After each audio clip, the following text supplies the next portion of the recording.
Hi everyone, my name's David Sanassi. I'm CTO of Vochlea Music and I'm joined by Alan. Hello everyone. Alan's our software architect and we're going to be talking to you about the development that we do, and we produce a piece of software called Doubler that allows you to use your voice to control professional music making software. And we do that using real-time working with real-time audio and also real-time machine learning. So we have quite a few different challenges to work with. But we're talking here today because we're really big fans of QML, which is this nice declarative framework that can be used in Qt.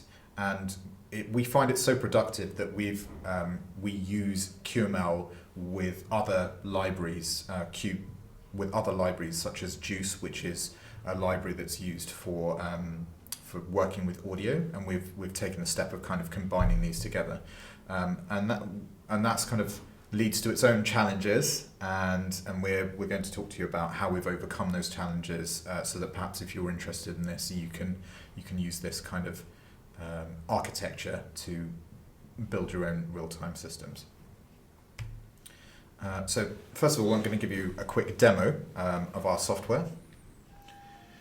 As you can see in the background, there's a piece of software called Ableton, which is professional music making software, and we're going to use this to generate the audio, and we're going to control this. Typically a musician would use a keyboard or a physical instrument, but we're going to use our voice. So first of all, we're going to use our product, Doubler. Our product, Doubler, indeed, yeah. So Doubler allows you to beatbox. There you go. So I'm just using my mouth and going.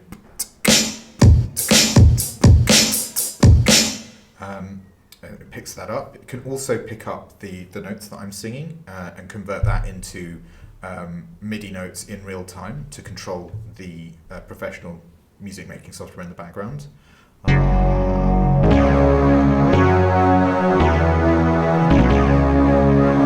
So that can all be recorded and used by the artist. Another thing that we do is we recognize the timbre of the voice. So I can use the vowel sounds that I'm making to control effects as if I was spinning a dial.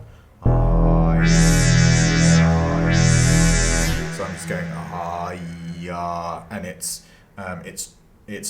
it recognizes the different timbral qualities of my voice and then is able to differentiate that and apply that as an effect. So, how do we get started with audio programming? First thing is to understand digital audio and what it is. And if you think about audio as analog audio as a waveform that we're processing, to digitize that, we simply sample that at regular intervals, and then we store that as an array of values. Now, specifically to work with real-time audio, we have to take very, very short buffers so that each couple of milliseconds we can react. So the algorithms can react to the changes in my voice. We don't want those buffers to be 100 milliseconds, otherwise that would be such a long delay that you'd really hear it. This does give us a kind of hard constraint. That means that all of our algorithms that run on this audio have to operate within that 2 milliseconds for each buffer turning around. And if we don't fit within that 2 milliseconds, then we get audio artifacts. So you'd hear clicking on the speaker output, but you'd see noisy input from the microphone, which would mean that our algorithms wouldn't work properly. So we have to keep the audio spinning all the time. It's also worth noting that the audio is being sampled very frequently. The sample rate is very high. Yeah. So there's quite a lot of data to process. Yeah, you really need to be on point with performance. So here are some tips for working with audio specifically, because it's challenging in terms of keeping that spinning. You can't interrupt it. So one thing is that you need to have a dedicated high priority audio thread, and you never want that to be interrupted. It keeps rolling, keeps spitting out audio or processing audio. So one thing you can do is just avoid running any real long tasks. Anything that's going to go over your 2 milliseconds or risks it just cannot happen. You have to break that down. One example of this is heap memory allocation. So you want to do all your heap memory allocation at the start. You do not want to allocate on the heap during processing on that thread, because when you allocate, it could take a few nanoseconds, but it's unbounded, so it could take a few milliseconds, and if it did, then you'd get that interruption, which would then corrupt your buffers. It's unpredictable. It's unpredictable, yeah. Another thing that you just don't want to do is use a mutex on your audio thread. You don't want to interrupt it, block it, or stop it.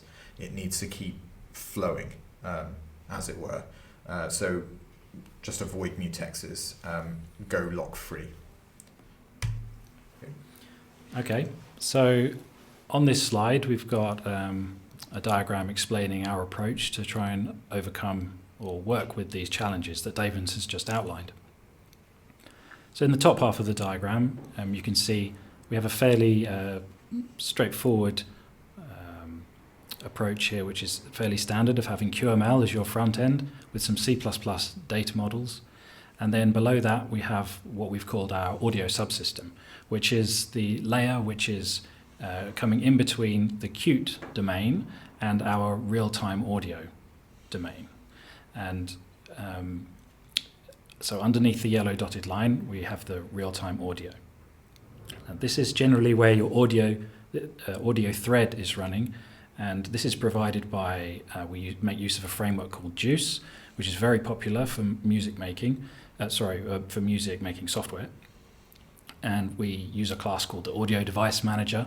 And this is what gives us access to the buffers that are coming in from the microphone, and also gives us the buffers that we need to fill. And we are getting regular callbacks to, here are some buffers, please fill these buffers, over and over again at very high frequency. And we have this dedicated thread, the audio thread, which we've mentioned a few times, which we cannot block, and we have to be on time with it. Just a few notes about the architecture at the top level as well. From the QML, we tend to, when something happens with the user, we're going to be like he clicks a button or she clicks a button, calling QInvocables on our data models and functions down in the downward direction. And then when asynchronous things happen, some data gets updated, we're signaling in the upward direction back towards the UI. Whereas slightly different when we're in our real-time audio domain, we're not making use of these standard Qt patterns. We're making use of stood functions, which instead of, like, for example, signaling. And we've found that keeping this separation between the real-time audio domain and the Qt domain keeps things nice and clean. However, we do need to communicate between the audio thread and the GUI thread. And given that we're not supposed to be using traditional tools such as mutexes and locks, how are we to do that? So the first thing which we started with was, well, Qt has built in the ability to communicate across threads with the just Qt signals. However, we found that Qt signals can potentially allocate memory, and this is violating one of our rules. So another option that we considered was using some kind of queue, and you can get lock-free queues, lock-free event queues to send events up to the GUI. However, a queue, the problem is that if the events are happening quickly, then it can grow very large, and we either have to lose events or allocate some memory at some point. So when thinking about how to tackle this, we just decided to start with the simplest thing we could think about, which was to make use of stood atomics. So stood atomics are available in C++ standard library, and their purpose is to enable us to share data, or safeguard access to data between two different threads. So if we've got two threads, both of them accessing one piece of data, or both of them writing to it or reading from it, there is potential for it to get corrupted, even the simplest data. However, if you wrap it in a stood atomic, that is going to guarantee that this corruption won't happen and that one thread can write to it, another one can read from it, or they can both be writing from it, and it will handle all that for us. Furthermore, what's very useful from our point of view is that for fundamental data types, such as floats and integers and booleans, this stood atomic mechanism is lock-free. So this is exactly what we need because we're not allowed to have mutex locks. And any access of this data is in a single operation that cannot be divided in half. So the data remains intact. So in this diagram, I've indicated the simple case where you can imagine on the right-hand side, a user pushes a dial to increase some gain value. And this has to change a value which is being used by the audio thread. And in the middle is the shared piece of data, this gain value wrapped up in an atomic. It's being set by the GUI thread and read by the audio thread. So you push the dial on the UI and maybe the audio gets louder. Nice and simple. Indeed. This is where it gets a little bit more complicated, but it's the same basic approach, but we're, in this case, talking about going in the other direction. So from the audio thread, some events might happen at any time, and we want to send that event up to the UI somehow. And the way we've done that is to have the notion of an event to be something which is wrapped in a stood atomic in the same way. And so it's just, you can see highlighted in the center, event A is just a stood atomic wrapping a bool, which means when that Boolean gets set to true, it means something has happened. To the right of that, we've got a dedicated polling thread, which is running at a lower frequency than the audio thread, which is running really fast. But it is regularly checking that whether that event has occurred.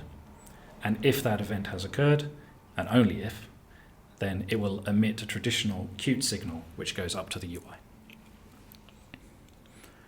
Now, another complication is we may want to send some data with that event. So that is highlighted by the event type B below, where it's still just an event which has an atomic bool wrapping it, but there is some associated data. And now this data must also be atomic. And we can see how we've wrapped this up in code in this struct in the bottom right hand of the slide, with the appending flag and a tuple of atomic data, atomic arguments essentially. Now, one key thing about this is that the number of events, or the event types, there may be quite a few. We've got A and B shown here, but there could be A, B, C, D, E, F, G, or with better names probably.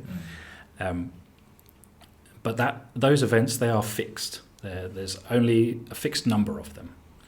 And similarly, for the arguments that go along with them, a given event will have a fixed number of arguments. So although event A only has no arguments, event B has 3 in this case. And same for all the other events. But it's fixed at compile time, so everything is the same size, and there are no allocations. And there's no corruption because everything is using atomic types. If, however, you do get a lot of events happening on the audio thread, the same event over and over and over, because as I mentioned, it's running much faster, then the event that gets emitted by the polling thread will just be with the latest data. That's the compromise we have to keep everything the same size. So one last thing to add about this is that the polling thread is running separately to the GUI thread, and that's an architectural decision, because you could have your GUI thread running at 60 frames per second, but you don't want to put the load onto the GUI thread to do that polling. In fact, we've got this dedicated polling thread.